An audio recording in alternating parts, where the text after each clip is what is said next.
life story drama film directed by Robert Zemeckis, starring Joseph Gordon-Levitt as Philip Petit, the French high-wire performer whose daring feat was to walk between the World Trade Center buildings. The narrative for this movie is one of the best narratives I've seen in a long time. It's a really neat way to present his life. He's just talking directly to you. Yeah. It was a nice little touch in the movie. I liked it. Yeah, and I like how the movie starts because it's a smash cut of his face up close.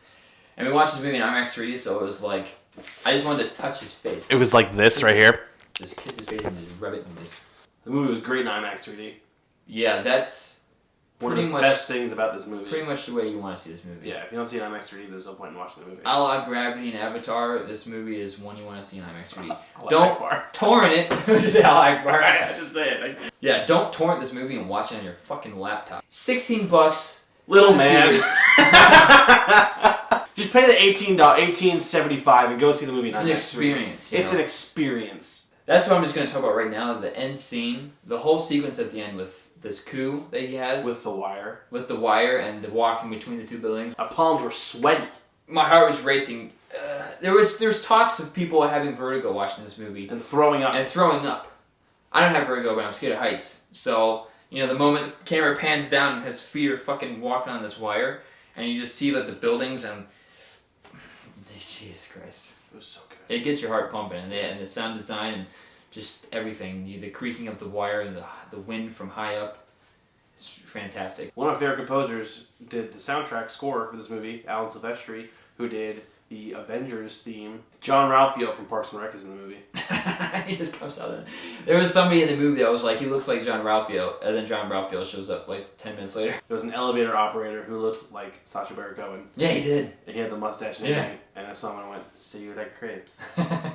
And in Robert Zemeckis' fashion, where he likes to blend live action and CGI seamlessly, he pulls it off in this movie fantastically. The recreation of the two towers, old-timey New York City underneath them, it was pretty close to damn perfect. Mm-hmm. This is as good as you're going to tell the story. I don't see anybody else retelling this event again and making it any better. I don't see anyone doing a feat like that again. I don't see anyone remaking a movie like that again.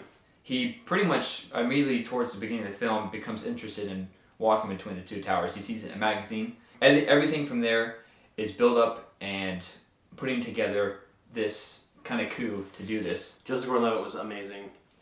Yeah. You stopped seeing him as Joseph Gordon-Levitt. For me, because he's got that accent. I'm going to walk across the two towers. Yeah. When you first hear it, it kind of threw me off because I know JGL so well. Not personally, obviously. I want to. I do. Just knowing him from movies and following him and his... He's a good person. He's fucking talented. Yeah. He's like on hit record playing piano and dancing and everything. I'm like, you son of a bitch. But then I eventually got used to it towards the middle of the film. I stopped seeing him playing a role and started just seeing him as his character. Mm-hmm.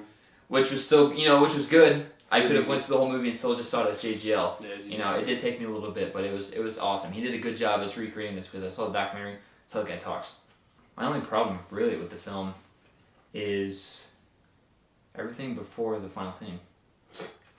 Not that it's a problem. I'm just saying you're going there to watch that scene. Yeah. And everything is built up for it. It does pay off though.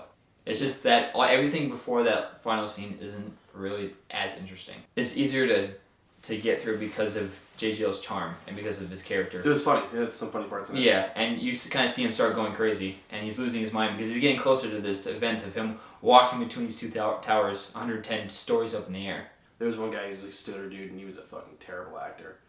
And it was just like he was out of place. Yeah. They seemed like they just kind of put him in there because it was funny to have a stoner guy. So what are you going to give the movie? 91%. 91%? Damn, dude. Yeah, I liked it. So I'm going to give the movie an 84. So the movie gets an 88% for the walk. 88 percentage points! I recommend it. It's really good. See you in IMAX 3D. If anything, or else see it at all. That's it for our review for The Walk. Next week is Steve Jobs with Michael Fassbender. Oh, yeah, next... Yeah, Seth Rogen.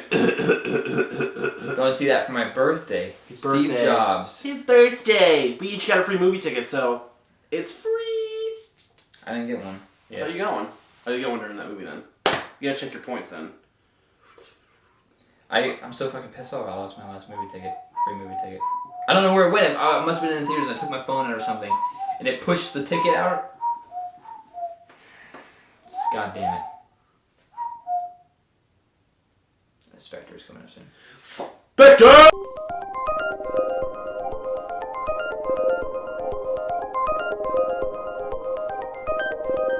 So like I said, this movie stars Joseph Gordon-Levitt as this true-life Frenchman. That's right. You're a fucking Frenchman!